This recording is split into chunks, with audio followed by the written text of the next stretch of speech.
El Hadj Abo Gueye mooy sunu gan président association mouvement citoyen banlieue ëpp jiite itam initiative urgence banlieue di loo xam ne yéen a ngi ko sañ ci bi ngeen seetloo ni gone yi ñu ngi dee ci géej gi ci vacances bi mu tàmbaleeg léegi dem di féexlu géej lu mel ni géej waaye nga xam ni fa nga cosaano dañ fa aaye sangu waaye boo fa demee ci vacances yi maara détail diggante samedi ak dimanche doo am sax foo teg sa tànk ndax mbooloo mu bëri mel na ni bi ci kilifa yi jëlee ay matuwaay sax lab gi wàññeeku na léegi suba da ngeen bëgg a tàmbale benn caravane boo xam ni da ngeen di ñaax askan wa ñu moytu géej gi ñaax gone yi ci loola ngeen bëgg a yëngu ëllëg fësal ko. loolu lañ bëgg a fësal Babacar ndaxte mbir mi niñ ko woowee dafa jéggi dayoo c'est dramatique. fukki association ak benn ñoo daje ci benn comité bu ñu woowee urgence banlieue dañ ko xalaat nañu nag yaatal ko bu baax a baax ngir organiser benn caravane citoyenne de sensibilisation contre les noyades en banlieue ndax ñun bi ñu déggee chiffres yi Georges mbir mi daf ñu jaaxal 56 cas de noyade ci bi vacances yi tàmbaleeg léegi. 56 40 corps sans vie repêchés 40 8 portés disparus 18 en banlieue. maanaam am na gone yu lab sax gisuñ sax seen néew faf. gisuñu ko sax. loolu moom muy mbir mu doy waar mais loolu bi ñu ko déggee suñu yaram ñun ñëpp dafa yëngatu dañ ne faaw ñu jóg ci jóg boobu nag dañu ne responsabilité yi ci ñun ñëpp la war muy waa presse bi muy état bi muy association bi muy population yi moo tax association yu jóg ne nañu dox woo xamante ne du dox protestation wala doxu ñaxtu waaye dox woo xam ne dañu naan population yi yéen kat xale yi jugee. ci kër yi xale yi nag ci géej gi ci ay kër la ñuy jóge kon yéen am ngeen ci responsabilité surveiller leen seen i doom xam leen fan la ñuy dem xam leen lan la ñuy def waaye ci kaw loolu itam ñu ne état bi collectivité locale yi pouvoir public yi ñu xamal leen ni ñii di jóge ci kër yi di lab ci géej yi ñoom ñëpp yéen a leen boole uuf kon nañu toog waxtaan xool yan mesure urgente la ñu mën a jël ngir freiner loolu ndax 7 kilomètres de plage la Guédiawaye am te population yi itam Babacar je pense que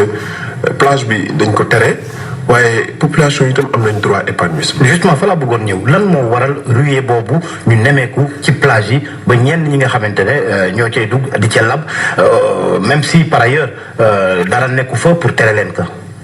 waaw xam nga société boo gis dafay dox. société boo gis dafay. ndax dañoo amatul ay lieu de loisir yi nga xamante ne xëy na ñenn ñi mën nañ faa dem bañ a dem géej bu fekkee ne mënuñ fay. mën na nekk benn ci mbir yi ndaxte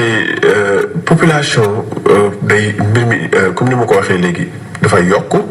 am na infrastructure bu bees bu ñu fa def muy corniche bi muy VDN prolongé bi dafa gën a rendre accessible mbir yi gën a jox itam jëmm plage bi. man damay jàpp ni yu mel noonu bu ñu koy defee dañu war a jël ay mesures préventives yoo xamante ne dina éviter à ce que drame yi war a mën a am ci loolu ñu mën ko freiner ndax noyade la ñuy wax mais du noyade kese ñoo fa am foofu am na ay agression am na ay viol am na ay attentat à la pudeur am na ay jeunes yu fay nekk di drogué wu donc am na ay mbir yu bëree bëri yoo xamante ne war nañ ko wax ci plage boobu mais dañu jàpp ni boo demee dëkk bu mel ni Afrique du Sud am na seeni plage dañu ko aménager de sorte que même plage bi bu dee plage bu xaw a dangereuse dañ ko def de sorte que population yi bu ñu ñëwee dinañ fa gis seen bopp dinañ ci féexlu dinañ mën a sangu fexe nañ ba aménager ko ba du am benn jafe-jafe. ñun jàpp nañ ni état du Sénégal am na moyen yooyu te mën na ko 7 kilomètres plage yi dañ ko war a sécuriser ba pare aménager ko de sorte que population yi mën ci gis seen bopp mën a am espace de féexlu espace boo xamante ne aussi dañuy jàpp ne lii kat si seen moom la bokk. loolu moom moo lu tumuranke la ci banlieue bi rawatina maanaam bërëb yu nit ñi di féexloo kër yi xat na mbedd yi xat quartier yi xat. te loolu dafa mel ni amatul pexe ndax fépp sànc nañ ko. dëgg la dëgg gu wér xam nga boo déggee banlieue rek léeg-léeg ñun dañuy wax ni am na benn genre marginalisation ak benn genre promiscuité bu fa am boo xamante ne dafa jot nag le plus rapidement possible ñu xoolaat configuration banlieue bi ndax bëri na nit bëriwaay goo xam ne bëri ay ndaw bëriwaay goo xamante ne population yi collectivité locale yi ak état bi war nañu le plus rapidement possible am un vrai plan banlieue restructurer waat banlieue bi def fa ay zone d'aménagement comme ni ko Georges waxee léegi aménager ko de sorte que bu jeunes yi jógee bëgg def sport xam fan la ñuy dem fan la ñuy mën a def seen sport waxuma nag lutte moom macha allah ñoom je pense qu'ils sont très très bien servis mais au-delà de la lutte jeunes yi am nañu yeneen possibilité yeneen besoin yoo xam ne war nañu fexe ba ñu am si seen satisfaction loolu jàpp nañ ni lu am solo la mais bu loolu weesoo aussi am nañu initiative urgence banlieue nekkul rek ne ci caravane bi lay yem bu ñu defee caravane de sensibilisation ba pare dañuy organiser benn table ronde interactive boo xam ne dañuy woo partenaires concernés yëpp képp koo xamante ne mbirum lab bi ak mbirum géej gi jot nga ci soxal na la wala ñor na la ñu woo la ñu toog waxtaan. est-ce que kilifa yi lu ci mel ni ministère de la jeunesse yéen leen di sentir ci ñaaxaate googu jëlum matuwaay ngir éviter gone yi di lab ci géej.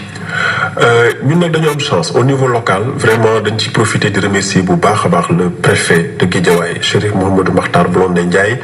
son adjoint le sous-préfet démb l'équipe de la maire de la mairie de la ville de Guédiawaye Alioune Sarr recevoir nañ ñu jox nañu appui pour organisation bi yeneen maire yi itam ñu ngi jokkoo ak ñoom ngir ñu xamal leen ni ñun ñëwuñu pour puusante ak kenn wala xuloo ci ak kenn li ñu bëgg mooy ñun ñëpp ñu jàppoo booloo doon benn société civile association waaw ministère de la jeunesse à travers le CEDEPS de Guédiawaye ndax centre départemental de l'éducation populaire et sportive madame Diouf mi ngi ñuy accompagner di ñu jàppale bu baax a baax c'est l'occasion de remercier jërëjëf El Hadj Abou Guèye